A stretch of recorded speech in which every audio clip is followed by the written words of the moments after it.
ఒకటి అన్ని సమస్యలేనా ఏ ఒక్క 6 గ్యారెంటీలో ఏ ఒక్క హామీ నెరవేర్చలే. ఈ హామీల గురించి ప్రజలు ప్రశ్నిస్తారని చెప్పి రోజుకో ఇష్యూ బయట తీసుకొస్తారు. కొన్ని రోజులు కాళేశ్వరం అందరూ అబ్బా కాళేశ్వరం తీసినారు, రేవంత్ రెడ్డి గారు వచ్చిర్రా వచ్చి కాళేశ్వరం కేసు తీసుకొని లోపటేస్తారని చూసిరా వేసిండానే ఏడవైందే మరి ఎంక్వైరీ బిజినెస్ రిపోర్ట్ ఇచ్చారు కదా. మరి కేసీఆర్ అరెస్ట్ చేస్తానని రేవంత్ రెడ్డి గారు ఏడికి పోయింది మరి? నేను తీసుకుపోయి అరెస్ట్ చేసే నీ బిడ్డ పెళ్లి కూడా లేకుండా వేసా నేను.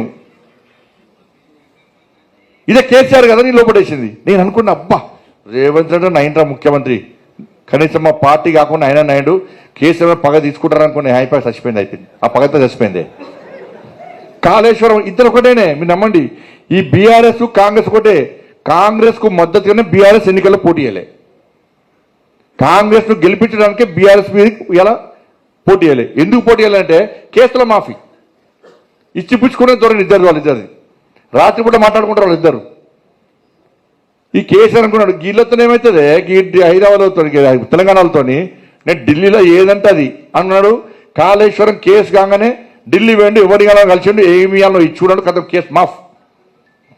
నెక్స్ట్ ఏమన్నాడు డ్రగ్స్ కేసు అన్నారు. ఇక ఆ డ్రగ్స్ పంప టీవీలోకి పాపం వాళ్ళకి బ్రేకింగ్ కావాలి. వాళ్ళకి బ్రేకింగ్ కుక్క మనిషిని కడితే బ్రేకింగ్ కాదే, మనిషి కుక్కని దొరకడి కడితే బ్రేకింగ్ వాళ్ళకి.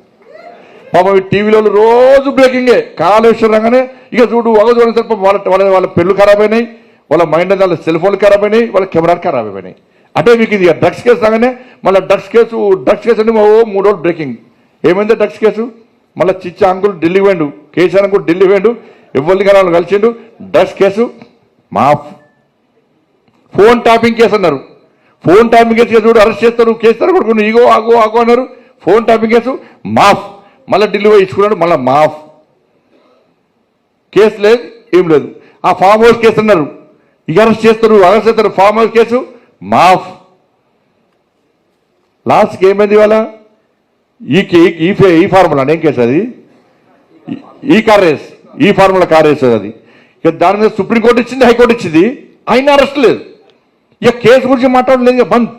ఇక ఇన్ని కేసులు మాఫీ చేసినాక బీఆర్ఎస్లో విశ్వాసంతో ఏం చేసిన పాపం వాళ్ళు ఎలక్షన్లో పోటీ చేయలే. కాబట్టి 2 పార్టీలు ఒకటి ఈ పార్టీకి వేసినా ఆ పార్టీకి వేసినా పోయి మోర్లు వేసినట్టే.